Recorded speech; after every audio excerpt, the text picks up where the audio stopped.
As you can see, he is completely inside out.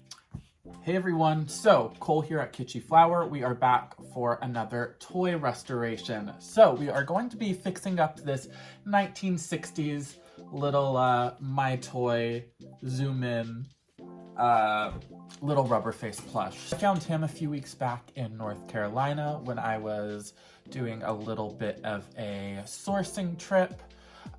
So he is pretty fabulous. He is quite discolored, as you can see. And then his face paint needs a good touch up. I only really see very light fur loss, so we're going to see what we can do about that. So we're just gonna go ahead and give him an overall cleaning and a good face up on his sweet little rubber snout. Absolutely love this one. I like how all of the paws individually are rubber indeed. Very reminiscent of the Chubby Tubby, which I'll insert here from Rushton. So yeah, the thing about, you know, toys back in the day, they definitely played off and bounced off of each other. If one toy maker did one thing, 5 others would be, you know, doing a very similar thing. Yeah, let's go ahead, open this guy up, and we are going to take out his stuffing, completely gut him. I might reuse it. It looks actually very nice and clean. I like to try to reuse the original stuffing when I can. I mean, at some points, like they're just kind of gross, and I don't know, it's just worth, you know, altering out. But yeah, his stuffing doesn't appear to be soiled or anything, so I should be able to save it and reuse it. Without further ado, let's open him up, shall we? All right, so what you are going to need here for today, a pair of tongs, a pair of scissors, a plush. You'll need maybe 1 or 2 bowls. We're gonna use this one to empty out the stuffing, but I'll probably use it to give him a bath as well, just for the video. So yeah, let's just go ahead, open him up. I am going to be using Meyer's gentle soap on him when I do go ahead and give him a bath, just so you know. I'm just kind of like popping some of the seams. All right, I am going to set his ribbon aside just for later. I'm going to try to smooth it out and reuse it, potentially with him. So here he is, wha-bam. He is all opened up.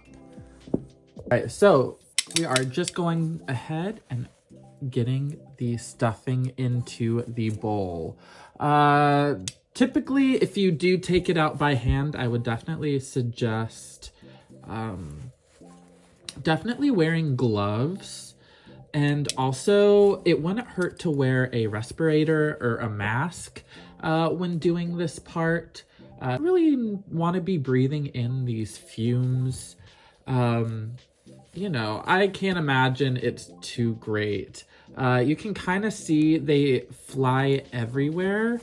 So definitely side on the side of caution with that one, you guys.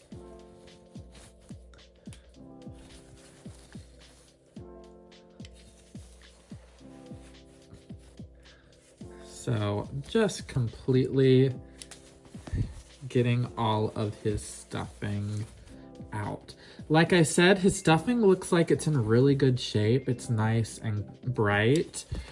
Doesn't look like he has any like molding or any other gnarly gnarly issues with it. A lot of times over the years, if these get wet / if they stay, you know, in a damp location or climate, they can definitely soil, and it is definitely not a fun task trying to fix those up.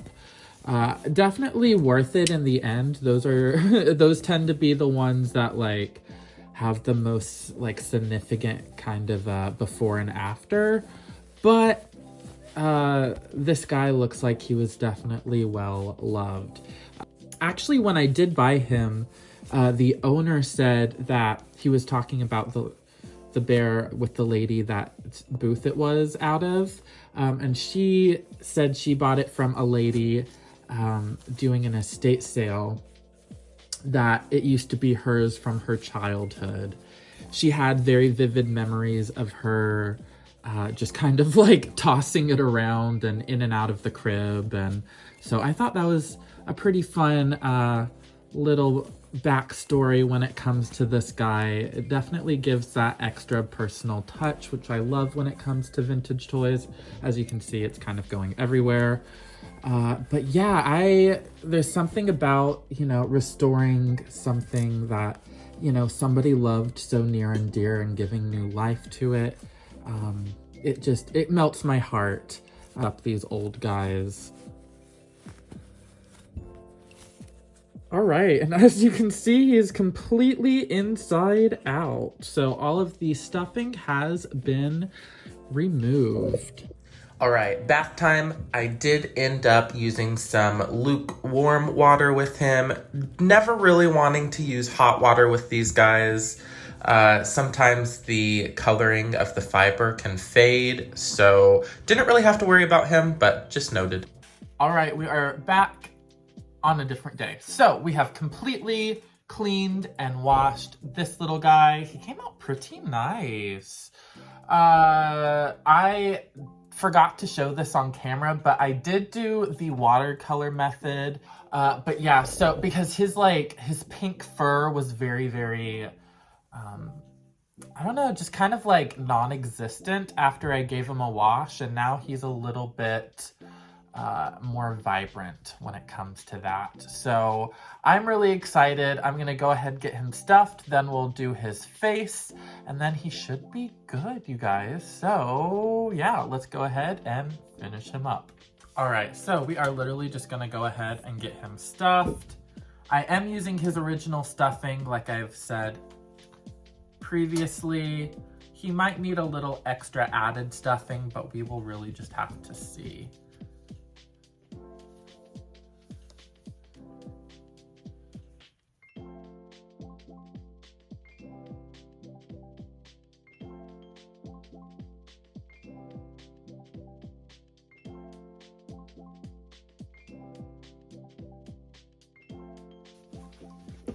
You want to just kind of massage it in almost. I like to roll it kind of like Play-Doh almost to get it nice and round, non-lumpy. That is a thing. You have to make sure they look somewhat good when you restuff them.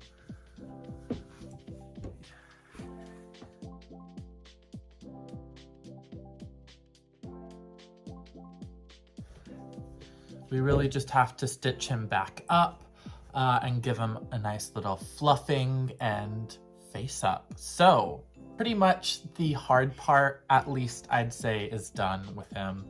So yeah, he's shaping up pretty nice. All right, so we are just going ahead and getting him stitched up.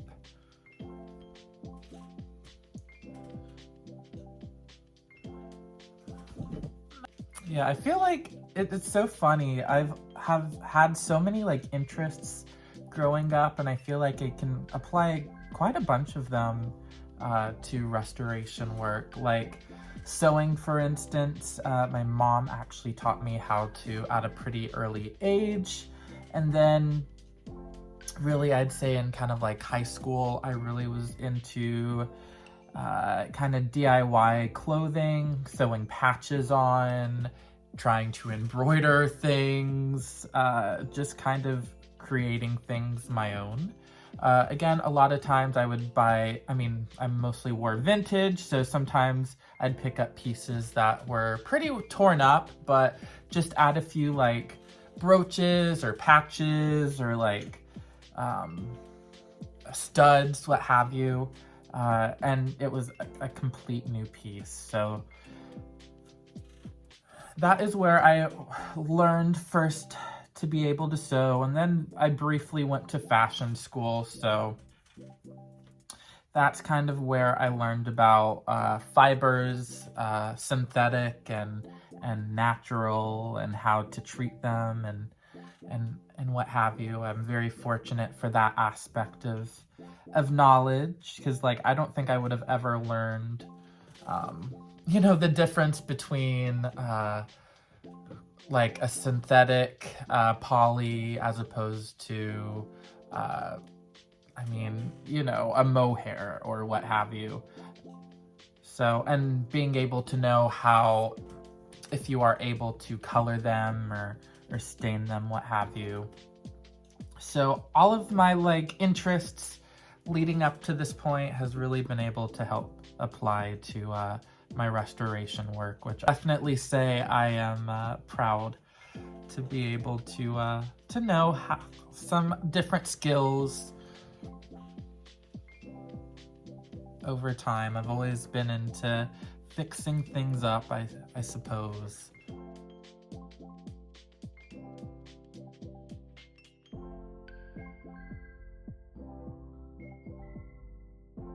All right, and right now I'm just going ahead and giving him a final check before I fully stitch him back up, making sure all of his arms have plenty of stuffing, making sure he doesn't have any like holes in him that are lacking, and kind of adjusting him how I will eventually want him to sit.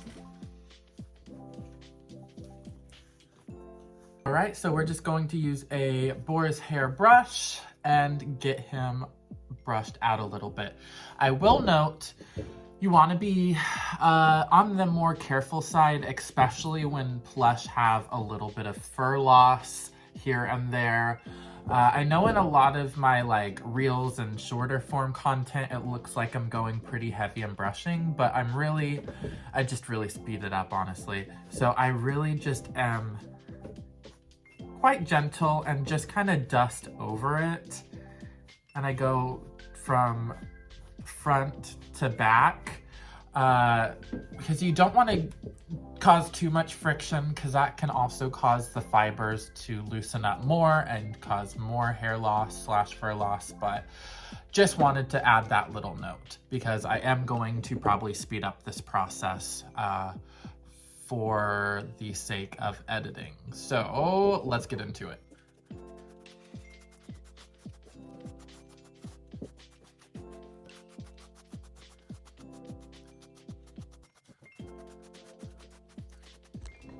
All right, you guys, so for the next part, I am going to brighten up. As you can see, I've brightened up one of the ears. This is the same exact thing I did on the body. On the next ear, you can see it's a lot more vibrant, less faded.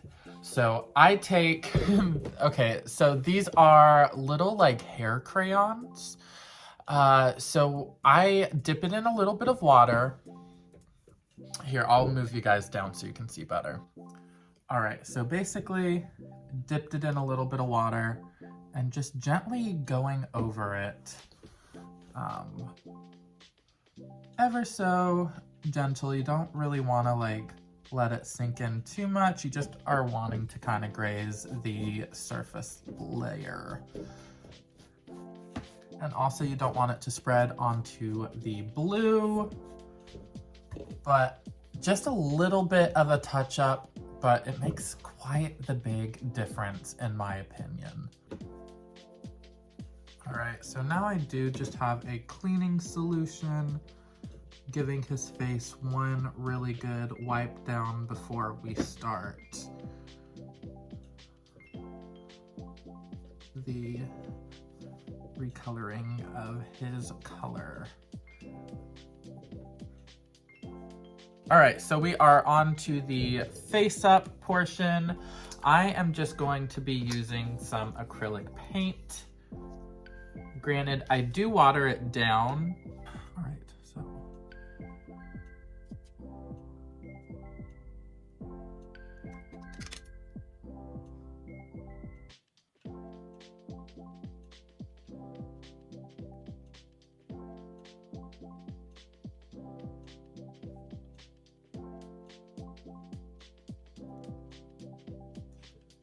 again, I'm just applying very, very thin layers and kind of washing it out with even more water.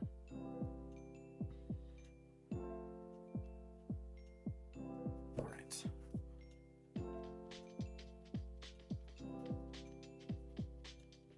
Trying to make sure you guys can see, but also make sure I can see what I'm doing. That is the challenging part.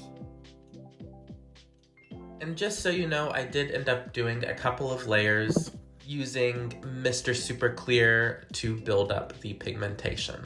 All right, now we are going to start touching up his lips a little bit.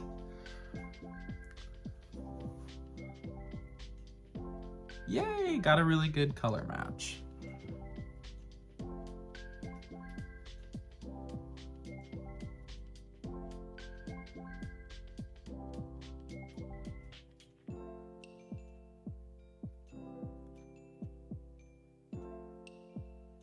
All right, you guys, so I just finished restoring this little guy. He cleaned up pretty nicely, if I do say so myself. I was able to restore his coloring all nice.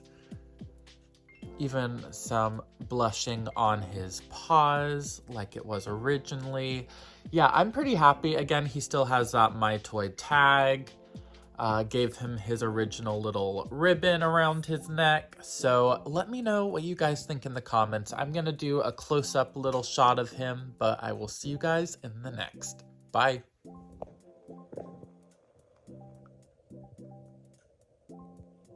And please let me know what you guys thought of the longer format video. Would you like to see another one, or would you prefer to see the shorter format?